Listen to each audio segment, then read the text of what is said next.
¿Qué tal amigos? Bienvenidos a Los Maestros del Valor, el primer programa de evaluación en México. El día de hoy hemos invitado al Dr. Jorge Antonio Hernández Plasencia. Él es un ingeniero agrónomo de la Universidad de Guadalajara. Además cuenta con la maestría en evaluación y la maestría en economía agrícola. Lo hemos invitado para hablar en específico sobre evaluación de empresas, evaluación de servidumbres de paso, evaluación de intangibles, muchos de los servicios que él ofrece en su despacho. Así que acompáñenme a la ciudad de Puebla para conocer al Dr. Jorge Antonio Hernández Plasencia. Bueno, ¿qué tal, doctor Jorge? Pues muchas gracias por aceptar esta entrevista. Bienvenido a su programa. Bienvenido a Los Maestros del Valor, doctor. Gracias, Francisco Javier. Francisco José, ya estoy cambiando el nombre. Aquí estamos a sus órdenes. Sí, bueno, pues como le había comentado, este es un programa dirigido a estudiantes de especialidad de maestría. Entonces queremos platicar un poco sobre evaluación de empresas, evaluación de maquinaria y equipo, un poco que nos cuente sobre su experiencia en la Universidad Politécnica de Valencia, etcétera. Entonces, bueno, pues vamos empezando por un orden. Lo primero que nos gustaría definir o preguntarle es, por ejemplo, las personas cuando le dicen, no, es que quiero evaluar en mi empresa, o un negocio en marcha, o las mismas asignaturas, ¿no? Hay veces que le dicen materia, evaluación de empresas, evaluación de negocio en marcha. Entonces, por ejemplo, si alguien dice, oye, ¿cómo se define una empresa a grandes rasgos? Pues podríamos decir que es terreno más construcción, más maquinaria y equipo, más intangibles. ¿Aceptar esta definición como correcta o aunque sea básica, es correcto en su percepción o qué nos puede comentar al respecto? Bueno, la parte que cuando tú tienes la situación de querer evaluar un negocio en marcha, una empresa, los estudiantes desde que están empezando a llevar esas asignaturas ya quisieran volar e inmediatamente querer evaluar una empresa, un negocio en marcha, ¿no? Pero todo esto tiene sus procesos, pasos y todo lleva una secuencia que por lógica los estudiantes tienen que seguir y tienen que complementar. Es una actividad muy, muy interesante, muy bonita, muy apasionante, inclusive, ¿no? Ya cuando tienes cierta experiencia en evaluar negocio en marcha o empresas como tal, pues realmente cada vez aprendes más, ¿no? Cada negocio es un problema diferente, cada empresa es un problema diferente, que te lleva a situaciones totalmente, todo el tiempo diferentes. En unas encuentras una cosa, en otras encuentras otra cosa, pero a medida que vas avanzando, vas llevando adelante una mayor pericia, digamos de esta manera, en términos de poder encontrar tus esquemas evaluatorios, ¿no? Ok. Y por ejemplo, ¿podríamos hablar que hay una diferencia entre decir una empresa y un negocio en marcha? Claro. Cuando yo hablo de evaluación de negocio en marcha, básicamente me refiero a revisar cuáles son los flujos, ¿no? Y cuando yo me trato de revisar los flujos, pues trato de ver si la empresa tiene la solvencia suficiente para continuar o seguir adelante. Si tiene la solvencia para cubrir sus propios pasivos en el corto plazo, ¿no? Y cuando hablamos de empresas, bueno, pues entonces estamos hablando de otras cosas, estamos hablando de valores de intercambio, que en valor de empresa pues ya tenemos que establecer inclusive otros métodos de evaluación, como puede ser el método de mercado o el método de ingreso, según cuál aplica o se aplican los dos, ¿no? Dependiendo de lo que tengamos enfrente, ¿no? Pero claro que hay una diferencia, ¿no? El negocio en marcha, pues básicamente vemos el negocio a través de los números, ¿no? Y la empresa, pues a través de todos sus activos en general, un contexto más amplio, ¿no? Ok, entonces podríamos decir que para que se considere negocio en marcha, tiene que haber un flujo de efectivo, bueno, mensual o anual, y con la idea de que este flujo no va a terminar, ¿verdad? De que el negocio está en marcha por el futuro, ¿no? Así es. Ver también su proyección que pueda tener a futuro el negocio en marcha, ¿no? Dependiendo, obviamente, que ciertas características, ciertas condicionantes que tenemos que ver dentro del proceso evaluatorio de su visita y los análisis que hagamos de los flujos correspondientes, ¿no? Ok. Por ejemplo, uno de sus alumnos, que el doctor Javier Furlong, en una de sus conferencias dice que hay como dos grandes maneras de poder evaluar una empresa, ¿no? Una basado como en el enfoque presente, que sería como hacer el inventario del terreno, más los fierros, etcétera, y la otra que sería el enfoque futuro, basado en las proyecciones, que sería el como negocio en marcha. Entonces, estos dos, él también a veces dice que es cuando, como si viéramos la empresa funcionando y sin funcionar, ¿no? Entonces, por ejemplo, la idea siempre es que el valor, si un negocio es bueno como negocio, en teoría, siempre debe ser mayor el valor como negocio en marcha que el valor en libros, ¿no? Para que si es buen negocio, sí. Sí. Sí. La función de una empresa siempre es crear valor, ¿no? Agregar valor. Y obviamente tu valor en libros, pues es un indicador prácticamente de inicio, digamos de esa manera, ¿no? Pero ya tu negocio como tal, pues siempre tiene que ser mayor que el valor en libros, ¿no? El valor en libros tiene una función muy específica, pero tu función ya como empresa es crear valor. Si una empresa no está creando valor, pues no tiene razón de ser. Ok.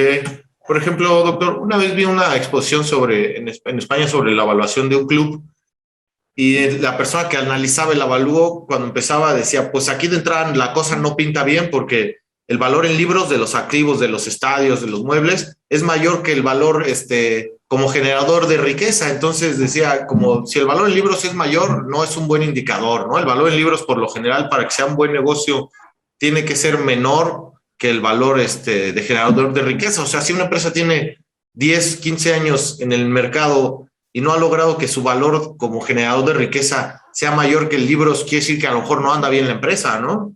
¿Sí es correcto? No está creando el valor, efectivamente, no está creando valor. Si su valor de mercado, su valor actual es menor que el valor en libros, pues simplemente esa empresa está siendo subsidiada o está siendo financiada por otro lado o tiene otros asegúnes que no son los correctos que debe tener una empresa como tal, ¿no? Sí, porque ahí, como dice el compañero que estaba haciendo este avalúo de un club, si el valor en libros es mayor que el valor de empresa como tal en el mercado como generación de valor y no lo está haciendo, pues no tiene una razón de ser desde el punto de vista de evaluación de empresa, ¿no? Sí, quiere decir que tiene otra función, ¿no? Tiene una función social, ¿no? Sí, o también podría ser, por ejemplo, un equipo de fútbol de estos de televisoras o de una empresa que son subsidiados por el gusto de tenerlos, pero que como empresa, después de 15 años no puede ser que valgan más los activos que como generador, ¿verdad? Pues no ha creado valor. Eso que tú me dices ahorita, viene a mi mente un ejemplo que nos decía uno de nuestros grandes profesores en la licenciatura, el maestro Ramón Padilla y Padilla, un excelente maestro de los iniciados de la Escuela de Agricultura en Guadalajara. Él decía y nos ponía como muestra al general García Balseca. El general García Balseca fue el iniciador de los periódicos de Organización García Balseca, como en Jalisco, en Guadalajara, el Occidental, el Sol de Puebla, etcétera. Todos los soles que existen en el país eran la cadena de García Balseca. Y este amigo se ufamaba porque tenía las mejores vacas que producían la mayor cantidad de leche. Pero la forma como él llegaba y decía, pues él llegaba y revisaba la vaca, y si la vaca daba menos de 25 litros, la mandaba a desecho y compraba otra que estuviera dando los 25 litros, ¿no? Pues entonces estaba haciendo ahí un esquema totalmente no apropiado de una empresa como tal, ¿no? Sino que él era un gusto que él tenía de decir, demostrar, mis vacas todas dan 25 litros de leche, ¿no? Y la que no da, la mando al rastro y me traigo otra que dé 25 litros, ¿no? O sea, ese no es el negocio es otro, ¿no? Pero cuando lo haces por gusto y por diversión y porque no tienes en qué gastarte el dinero, bueno, pues entonces es otra la función de la empresa, ¿no? Por ejemplo, bueno, para los estudiantes que nos están viendo con el ejemplo de la vaca, o sea, financieramente es una mala decisión porque vamos a pensar que dices, no, pues la política de la empresa es, la vaca dura 5 años produciendo y luego se manda al rastro. Y si tú llegas y dices, oye, no da 25 litros, mándenla, y apenas lleva 3 años, es como si estuvieras tirando 2 años de la vida útil de la vaca, ¿no? Así es, pero ahí, si lo estás haciendo de esa manera, pues es otra la función que tienes con tu rancho, ¿no? Sí, claro, no es simplemente para de creación de valor. Sí, o a lo mejor hasta para mediáticamente mostrarle a la prensa, vean qué empresario tan poderoso soy, que si la vaca no me cuadra, la jubilo en este instante. Así es. Y una práctica también para los estudiantes, tomando este ejemplo, sería una práctica como desleal, es que si las políticas de la empresa dicen que la vaca dure 6 años y luego se vaya al rastro y la dejas 2 años más, pues ya la estás como sobreexplotando, ¿no? Si tú traes tu modelo a 6 años, pues a 6 años la mandas al rastro o a 5, pero es hacerla como trabajar de más, ¿no? Sí, porque entras en rendimientos totalmente decrecientes, ¿no? Ok. Y cuando es en rendimientos totalmente decrecientes, pues el negocio como tal, ahora sí que dice, la casa pierde, ¿no? O la casa ya la vaca ya nada más deja lo que cuesta, ¿no? Ya no genera Yo creo que dinero. ni eso, ¿no? Porque la ganancia de cualquier negocio, por ejemplo, del ganado es por cada peso que le invierto, cuál es mi máxima ganancia, ¿no? Ok. Cuando ya esa ganancia no recupero ni siquiera el peso, pues estoy en rendimientos totalmente decrecientes y la vaca tiene que irse a otro lado, ¿no? Ok, perfecto, doctor. Bueno, pues regresando al tema principal de la entrevista, otra cosa que nos gustaría platicar, por ejemplo, los alumnos, bueno, sabemos, usted es profesor además de ser doctor, tener su despacho, es profesor de la Escuela de Centro de Valores, donde yo también estoy estudiando. Son muchos alumnos, por ejemplo, que nos están viendo que ya tienen la maestría o la especialidad en evaluación de inmuebles o de maquinaria, se enfrentan a que a veces en las empresas les dicen, oye, bueno, los clientes en el mercado, oye, tú me puedes hacer el avalúo de una empresa, tú puedes hacer el avalúo de una marca, de unos intangibles. Entonces, ellos si sienten, bueno, esa curiosidad, en primer lugar, bueno, un lugar donde lo pueden estudiar es el Centro de Valores, ahí búsquenlo en internet, pero ¿qué podemos comentarles, por ejemplo, qué son los intangibles, qué función juegan en una empresa, como para las personas que ya están en el mundo de la evaluación, pero que solo saben más o menos de inmuebles o de maquinaria y que sienten un poco la curiosidad? ¿Qué podemos comentar sobre los intangibles? ¿Cuáles son los más comunes? Bueno, los intangibles han cobrado una relevancia en últimas fechas muy, muy fuerte, muy grande en términos de lo que es la evaluación de empresas por el peso específico que la misma lleva, ¿no?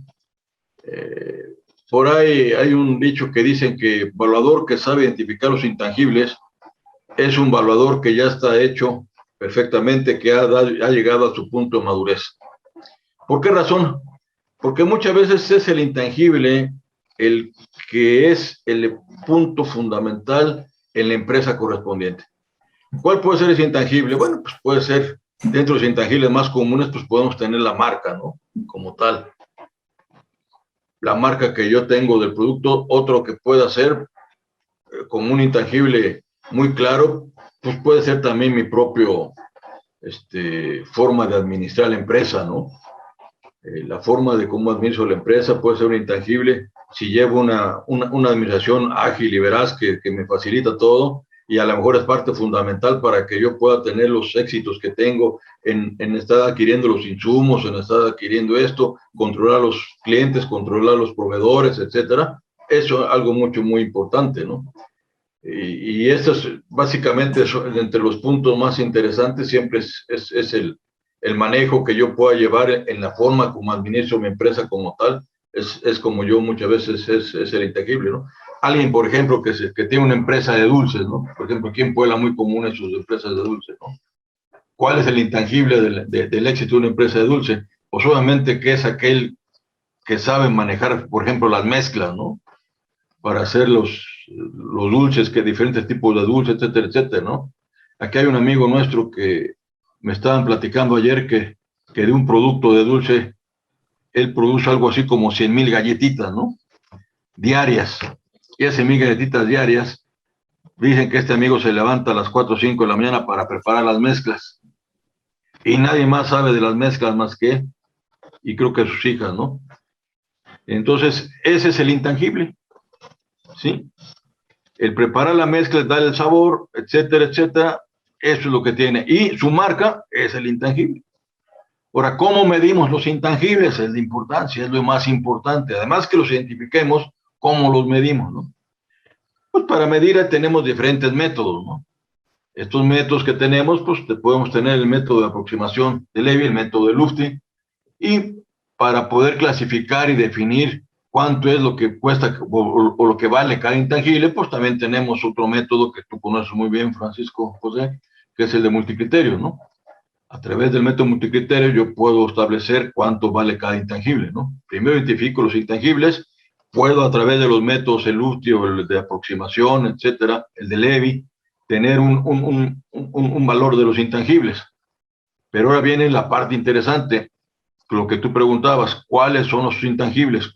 ¿Cuáles son los intangibles más importantes de la empresa? Después de que identifico los intangibles más importantes de la empresa, que puede ser 2 o 3, ahora sí, ¿cuál de estos 3 intangibles es más importante? Y entonces para eso están los métodos multicriterios, para definir cuáles son los métodos más importantes y cuánto vale de lo que yo determiné de establecer el valor de los intangibles, cuánto vale cada intangible de ese valor. Ok, maestro doctor, muchas gracias. Bueno, otra cosa que nos gustaría comentar es, por ejemplo, algunos de los evaluadores de empresas dicen que es más fácil evaluar empresas medianas o grandes que pequeñas o microempresas por la disposición de la información. ¿Usted qué nos puede comentar? ¿Cuáles son los problemas comunes, más comunes que enfrenta en el día a día el evaluador de empresas que le trabaja para bancos, no sé, cajas populares, originación de crédito, para toma de decisiones en la bolsa? O sea, a la hora que le encomiendan evaluar una empresa, así como cuando evaluamos un inmueble, tiene sus asegúnes y sus pormenores del día a día. En el mundo de la evaluación de empresas, ¿cuáles son los tipos de problemas que tiene que solventar el evaluador profesional, doctor? Pues, cuando tú vas, primero hay que identificar cuál es el propósito del avalúo, ¿no? Y ahí ya cuando tienes el propósito del avalúo, sabes a qué te vas a enfrentar. Si es para querer originar un crédito, pues va a decirte el empresario todas las grandes virtudes que para él tiene la empresa, ¿no? Y lo que tú tienes que tener siempre, pues, es obtener la información de la empresa que nunca o no, casi nunca te la dan completa. Para empezar, tienes que aprender a sacarle muchas veces la información a la tirabuzón para poderte hacer de la empresa de la información como tal, ¿no? Muchas veces no te dan cuáles son los deudores, muchas veces no te da cuánto es lo que debes, muchas veces no te dan cierta información de cuánto pagas de impuestos, si estás pagando impuestos, estás pagando impuestos. Hay información que te ocultan de entrada, ¿no? Entonces tienes que estar tú a pica y afloja para que te den la información como tal. Y la otra, que cuando haces los recorridos, muchas veces te ocultan los bienes ocultos, ¿no? Y esos bienes ocultos que te los ocultan, pues no los tienes como tal. Cuando es para venta, pues también te hacen la misma situación, ¿no? Te dicen que la empresa tiene X, Y, que vale tanto, que el precio es tanto, etcétera, aunque en ese momento, a través de otra información que tú puedas obtener, ¿sí?, externa, pues te das cuenta que el precio del producto que está manejando este amigo no es el precio que él está diciendo, sino que tiene un gran problema de inventarios que por el precio no se ha podido sacar y que eso le ha traído problemas de liquidez, y entonces el problema que origina que tenga que vender, que tenga que liquidar, etcétera, ¿no? Todo ese tipo de cuestiones se ganan con la experiencia, ¿no? Yo recuerdo que el primer avalúo, por ejemplo, que hice hace muchos años, cuando llegué a hacer, era un avalúo agropecuario, ¿no? Y cuando yo llegué a hacer el avalúo primero dije, bueno, ¿qué voy a ver, no? Llegué al terreno y no sabía qué ver. Todo lo veía igual, ¿sí? Hasta que no agarras el camino y la práctica y te sientas a revisar la información, te das cuenta de que hay situaciones que a lo mejor no observaste en tu visita y tienes que regresar. Eso le pasa mucho a los compañeros que inicialmente hacen los avalúos, ¿no? Tienen que, en sus primeras prácticas o en primeros ejercicios profesionales, a lo mejor tienen que hacer 2 o 3 visitas porque no captaron toda la información, no vieron, y eso no es situación rara, no es lo más común, ¿no? Alguien que hace un avalúo, por ejemplo, de inmuebles, ¿no? Cuando llega y está haciendo el informe de avalúo, dice, ay, los apagadores, oye, ¿cómo eran los apagadores, no? Si no tuviste el cuidado de sacarle fotografía a los apagadores, pues a regresar a ver los apagadores, o a revisar si tiene soclo o no tiene soclo, oye, ¿cuál es el piso que tiene? Puta, no me acuerdo, ¿no? Entonces, ese tipo de cuestiones es muy común, y las empresas ni se digan, ¿no? Las empresas tienes que regresar veces, 2, 3 veces para que puedas obtener la información, sobre todo las primeras veces que estás iniciando en este camino, ¿no? Ok. Bueno, doctor, otra cosa que nos gustaría es, bueno, usted tiene estudios de doctorado y postdoctorado en España en evaluación de activos. Nos gustaría que nos platicara un poco, pues, de esta experiencia. Sabemos que la Universidad Politécnica de Valencia ha tenido acercamientos con FECOVAL, el doctor Aznar viene a México cada año, etcétera. ¿Qué nos puede contar sobre su experiencia de postdoctorado en España, doctor? No, pues es una experiencia muy agradable, ¿no? Cualquiera que la pueda hacer un camino de una residencia, aunque sea por un diplomado en otro lugar, llámese España, llámese Francia, cualquier otro lugar, es una experiencia totalmente que te viene a abrir más los ojos en tu calidad, ¿no? Hay otras visiones, otras formas de matar las moscas, como tú las matas. Es otro esquema totalmente diferente, pero es una experiencia que no la cambias por nada, ¿no? Cuando estás allá en los campus es totalmente diferente, el ambiente que hay totalmente diferente, nada que ver con las universidades nuestras, ¿no? Bueno, las particulares, en parte de esas se conforman como la Ibero, el TEC de Monterrey, ¿no? Por llamar algunas, pero es una experiencia muy agradable. El proceso nuestro fue un proceso de estar un tiempo, no más de 6 meses, y después estuvimos aquí en la Universidad de Puebla, porque era un convenio de Puebla con la Universidad Politécnica de Valencia, y luego ellos vinieron con nosotros aquí a darnos otro seminario, vinieron 4 o 5 profesores, si mal no me acuerdo. Entre los que vinieron aquí a Puebla estuvo el maestro Caballer, Natividad Guadalajara, vino Guijarro, y vino otro doctor que no recuerdo su nombre, que es el que nos dio métodos analógicos, muy interesante, por cierto, ese método, que muchas veces ese método se puede aplicar inclusive en la evaluación de empresas del mercado, ¿no? Porque esos métodos analógicos, cuando nosotros evaluamos empresas, no siempre tenemos la información de que la empresa esté cotizando en la bolsa para poderla comparar. Entonces, a través de estos métodos analógicos se puede llegar bastante bien en este esquema, ¿no? Pero es una experiencia inolvidable, Francisco. Oh, excelente, doctor. Oh, pues muchas gracias y muchas felicidades. Bueno, pues pasando al siguiente punto, en su página, en su despacho ofrecen diferentes servicios, por ejemplo, avalúo de una servidumbre. Igual, pues para estudiantes que nos están viendo, que no saben mucho, ¿qué podemos comentar sobre una servidumbre? ¿Cómo es? ¿Cómo se evalúa? Bueno, en términos generales, una servidumbre pues, se usa mucho para los pasos de los ductos o los pasos de las líneas eléctricas, ¿no? Hay que ver cuál es la parte afectada. Hay que tener claro que en esta parte de las servidumbres no se compra la fracción, no se compra la propiedad. Siempre es una ocupación previa, una ocupación que se hace del terreno como tal. El propietario no pierde la propiedad, no pierde el derecho sobre ese uso, aunque tiene ciertas limitaciones dependiendo qué tipo de servidumbre pase por ahí, ¿no? Por ejemplo, si es un gasoducto, pues obviamente que no va a meter ahí un tractor con unos discos y que lo pueda romper, ¿no? O si es una servidumbre de líneas eléctricas, pues tampoco va a poder sembrar abajo, pero no puede sembrar, por ejemplo, árboles, etcétera, ¿no?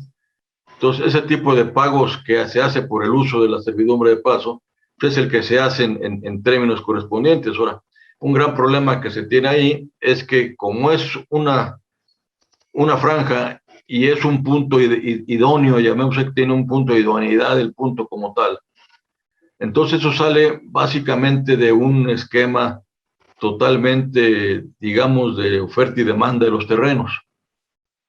Ahí tenemos prácticamente una demanda totalmente elástica en términos de la necesidad de unidad. Entonces, cuando tenemos ese tipo de demandas elásticas, ¿cómo es el comportamiento de la demanda? Pues obviamente que la demanda no es en forma que la conocemos de arriba hacia abajo, ¿no? Como tal, sino que básicamente tenemos una línea vertical que es mi demanda, ¿no? Y entonces, ¿dónde pasa el precio? Y entonces el precio puede pasar aquí, puede pasar en medio, puede pasar más arriba, ¿no? Entonces, ese es básicamente el punto de negociación donde lo ideal sería evaluar esos puntos de vista de las servidumbres a través de la teoría de juegos, ¿no? Donde obtengo mi mayor ganancia al menor costo en ambos sentidos, tanto el que está siendo afectado como el que quiere pagar, de tal manera que los dos sientan que ganaron en ese juego, ¿no? Sin que los dos no hayan perdido. Ese sería la forma más ideal de su avalúo como tal. Sin embargo, lo que se hace es tratar de acercar un valor a partir del valor comercial que tiene la zona, darle algún plus, algún premio en términos de oportunidad, llamémoslo de esa manera, por la afectación que se da en un punto idóneo, ¿no? Eso es lo que se tiene en las servidumbres de paso.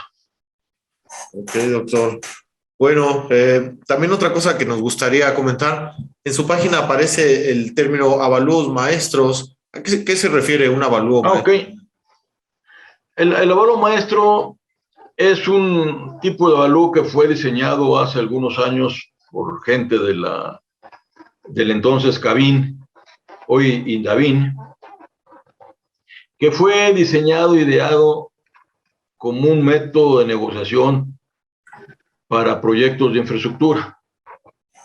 En términos de decir, a ver, ¿qué es lo que tenemos aquí en términos de poder negociar? ¿Dónde encuentro un valor mínimo y dónde encuentro un valor máximo? Y entonces lo que se hace es, donde va a pasar el proyecto correspondiente, se hace el recorrido y se van identificando los diferentes tipos de uso del suelo. ¿Sí? De dónde a dónde es, por ejemplo, agostadero, de dónde a dónde es agrícola temporal, de dónde a dónde es agrícola de riego, etcétera. Y entonces lo que se hace es darle valor a esas franjas, tanto el valor mínimo como el valor máximo, pero ese valor depende de un valor de mercado puro como tal, sin que lo tengas que afectar en términos de homologación, sino cuáles son los valores que te encuentras en la zona, ya sea de ventas hechas o de ofertas como tal, y entonces en función de eso tú sacas un rango a través de aplicarle un intervalo de confianza, preferentemente, un intervalo de confianza al 90% con 95% de significancia para que tú digas dónde está el valor mínimo y el valor máximo. Entonces, eso es lo que se hace para darle esa franca negociación a la gente que está haciendo la infraestructura como tal. Y estos avalúos maestros, ¿para qué sirven? Porque muchas veces al constructor o al que va a hacer la obra o al que va a concursar la obra, le piden cuánto es su propuesta. Y entonces dentro de su propuesta tiene que ver cuánto es lo que va a pagar por la liberación del derecho de vía. Y entonces dice, ¿y cuánto voy a pagar? ¿No? Entonces es cuando te pide ese tipo de trabajo para que tú puedas darle los valores y en función de eso él pueda tener algún dato para que pueda manejar en su proyecto de licitación, ¿no? Ok, perfecto. Bueno, doctor, antes de terminar, nos gustaría tocar rápidamente el tema. Usted es ingeniero agrónomo. Igual, pues, estudiantes que nos vean, a grandes rasgos, de manera general, ¿cuáles son las variables más importantes en un avalúo agropecuario? Ahorita ya nos decía sobre el tipo de suelo, agrícola de riego, agrícola de temporal o agostadero. ¿Qué otras pueden ser variables importantes a la hora de realizar un avalúo agropecuario? Bueno, cuando tú eres un avalúo agropecuario, si tienes la fortuna de tener cultivo en pie, pues tienes ahí la esencia del manejo del terreno en términos de su productividad, de su fertilización, etcétera. Un punto fundamental en esto siempre ha sido la ubicación y los vías de acceso que pueda tener el terreno como tal. ¿Sí? ¿Por qué? Porque muchas veces para sacar la cosecha, ¿sí? Hay ocasiones que te toca ver, por ejemplo, algún predio que tiene una barranca y aunque está corta la distancia del terreno hacia los centros de consumo, pero el hecho de que tenga la barranca, esto hace que tenga que dar una vuelta grande para poder llevar el producto como tal. Eso incrementa sus costos y al incrementar sus costos, pues obviamente que disminuye su productividad. Una forma de ver muchas veces los terrenos, además de mercado, pues es a través de su productividad, ¿no? Entonces tenemos pues, el factor de ubicación, el factor de acceso y obviamente que tenemos la superficie como tal, aunque la superficie en los terrenos agropecuarios no tiene la misma lógica que tenemos en los terrenos urbanos, por ejemplo, ¿no? Aquí no es tan lógico pensar que a mayor superficie menor valor, porque muchas veces a mayor superficie mayor productividad, ¿sí? Entonces aquí no se aplica la lógica en forma tan directa, es decir, a mayor superficie mayor valor, ¿no? Entonces muchas veces inclusive ni siquiera el factor superficie tiene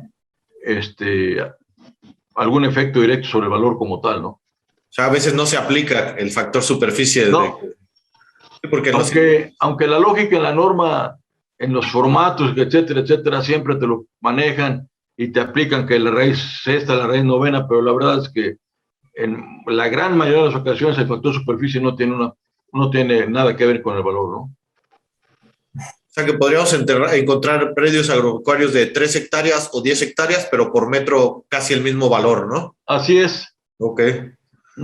Bueno, doctor, antes de terminar, un par de preguntas más. Sobre evaluación de maquinaria y equipo, nos gustaría comentar para que la gente supiera cuáles son las principales razones o algún par de ejemplos por los que una empresa decide contratar un evaluador para que le haga un avalúo de maquinaria y equipo, ¿no? ¿Qué tipo de trámites o qué situaciones son las que llevan al gerente, al contador de una empresa a decir, oye, necesito un avalúo de maquinaria y equipo, ¿tú me lo puedes hacer? Bueno, muchas veces te piden esos avalúos porque básicamente lo van a dar como un crédito fiscal, a veces, algunas ocasiones, ¿no? En muchas ocasiones que te dicen, oye, ocupo este crédito, este valor de maquinaria porque tengo que presentar para pagar un crédito fiscal que tengo y dejar eso básicamente ya en libertad, o al menos tengo eso para después pagar, como se manejan los créditos fiscales. Pero también muchas veces tienes gran dificultad para valorar la maquinaria, sobre todo que existe en nuestro país mucha maquinaria hecha en forma hechiza, ¿no? Y entonces, cuando ese tipo de situaciones te la encuentras, es realmente un problema, un crucigrama revisar la maquinaria como tal. Cuando tienes maquinaria de patente y ese tipo de cosas, pues simplemente lo que haces es revisar las facturas, revisar sus bitácoras de mantenimiento, etcétera, etcétera, para que tú puedas entonces ahora sí sacar cuáles son sus factores de obsolescencia correspondientes, ¿no? Pero cuando esa información no la tienes, ese hechiza, y le dices, oye, aquí cuánto te costó y quién te lo hizo, a veces ni se acuerda, ¿no? O a veces llegas y muy común en la zona en la zona donde tiene, por ejemplo, beneficios de café húmedo, ¿no? Entonces, cuando tienen beneficios de café húmedo, muchas veces se ha encontrado que tienen por aquí una máquina, por aquí otra máquina, por otra máquina, por acá otra máquina. Total, que tienen todo un crucigrama que no saben ni dónde empieza y dónde termina, ¿no? Entonces, si tú conoces el proceso del beneficio, pues entonces ya sabes dónde empieza la recepción, dónde empieza el secado, el lavado, dónde empieza, etcétera, dónde pasa a tal lugar, dónde pasa el tren fulano, etcétera. Pero cuando no, eso es realmente un problema, pero no hay mayor dificultad y yo creo que la empresa tiene también necesidades, muchas veces para actualizar sus propios libros también, ¿no? Y también para tener los valores al día, pero generalmente cuando van a utilizar algún crédito o algún crédito fiscal, ¿no? Ok, perfecto, doctor. Bueno, pues ya de antemano, pues muchas gracias por haber aceptado esta entrevista para los maestros del valor. Ya como cierre, última pregunta, me gustaría, pues, ¿qué mensaje le manda a los estudiantes de especialidad y maestría en evaluación de los que son sus alumnos en Guadalajara, en Jalisco, y en general a todos los estudiantes de maestría de especialidad en evaluación en la República? ¿Qué consejo les daría? Pues que aprovechen realmente a todos sus profesores, ¿no? Que los traten de exprimir a lo máximo, porque el beneficio o el beneplácito o la labor de uno como profesor siempre va a hacer que el alumno supere al profesor, ¿no? Y si eso se logra, pues creo que como profesor hemos cumplido con nuestra meta y con nuestra función como tal. Es que aprovechar todo lo que se les enseña, todo lo que se les muestra, aprender al máximo, aprender a leer, aprender a razonar, aprender a resolver problemas de cualquier índole, porque gran problema que se tenía anteriormente, ahorita ya no es tanto, muchos de nuestros estudiantes iban y tomaban las especialidades o las maestrías solamente para tener las cédulas correspondientes, ¿no? Porque empezó todo el proceso de que si no tenías la cédula no evaluabas, cuando salió la cédula hipotecaria, que te dio un plazo de 2 años para que tuvieras la cédula. Entonces todo el mundo dijo, pues ahorita mi cédula como tal, lo que me interesa, etcétera, etcétera, ¿no? Pero yo creo que lo importante después de todo esto es la profesionalización del ramo, de la profesión como tal, ¿no? Y mientras eso lo tengamos claro y el estudiante esté consciente de que tiene que superarse, tiene que aprender, que como estudiante tienes que superarte y no ser de todo el montón que existimos como evaluadores, sino que debemos siempre de tener nuestra propia huella. Yo creo que esa es la función del estudiante como tal, ¿no? Ok, bueno, doctor, pues muchas gracias por habernos otorgado esta entrevista, por habernos acompañado. A reserva de lo que quiera agregar algo más, pues yo simplemente darle las gracias, doctor Jorge Antonio Hernández Plasencia, un auténtico maestro del valor. Muchas gracias, doctor. No, gracias a ti, Francisco José. Me dio mucho gusto saludarte y gracias por la entrevista. Bueno, amigos, pues muchísimas gracias por habernos acompañado. Los espero en el próximo episodio, donde conoceremos a nuestro siguiente maestro del valor, que nos ayudará a entender qué se necesita para ser el maestro del maestro.